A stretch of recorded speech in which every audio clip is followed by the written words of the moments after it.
যক্ষা হওয়ার ঝুঁকি বেশি?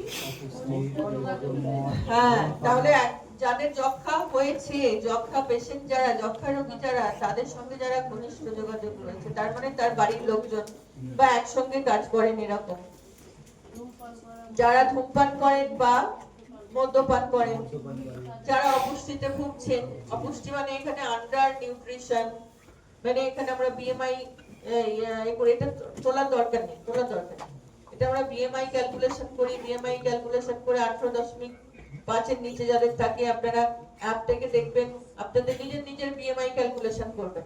মোবাইল, অ্যান্ড্রয়েড মোবাইলের অ্যাপ আছে, প্রচুর বিএমআই ক্যালকুলেশনের অ্যাপ আছে। আর সবথেকে ভালো অ্যাপ আমাদের কি, যেখানে বিএমআই ক্যালকুলেশন করা যাবে, হাইট ওয়েট দিলেই কি এনরোল করা যায়। তোমরা অনেকে এনরোল করেন একটা অ্যাপের মাধ্যমে। ইয়েস, টিবি আরোগ্য সাথী অ্যাপ। এই অ্যাপটাকে পপুলার করুন তো, প্রত্যেকের অ্যান্ড্রয়েড মোবাইলে আছে টিবি আরোগ্য সাথী অ্যাপ। টিবি আরোগ্য সাথী অ্যাপে এনরোল করেছেন? এনরোল করেছেন, কিন্তু অ্যাপে আর কি কি লেখা আছে সেটা আর দেখেন নাই। ওখান থেকেও কিন্তু বিএমআই ক্যালকুলেশন করা যায়। এই অ্যাপের সবথেকে বড় উপযোগিতাটা কি জানেন তো? এটা সিটিজেন অ্যাপ।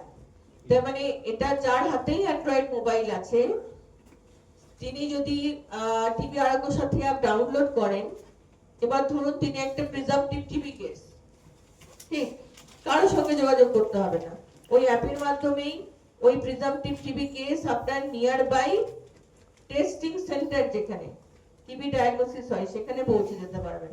কিরকম ভাবে?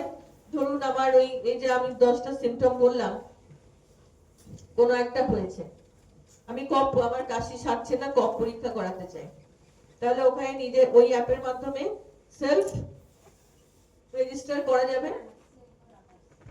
তো?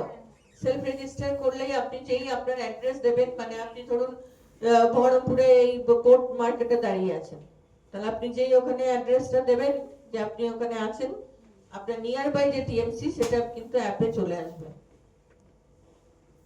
আপনি সেই ডিএমসি তে গিয়ে তখন কপটা দিয়ে দেবেন। তাহলে টিবি আরোগ্য সাথী অ্যাপ হচ্ছে citizen app, and it is very much user friendly. এটা বাংলাতেও ডাউনলোড করা যায়। টিবি কি, কিভাবে ছড়ায়, টিবি রিলেটেড যা কিছু তথ্য ওখানে পাওয়া যায়। ওখানে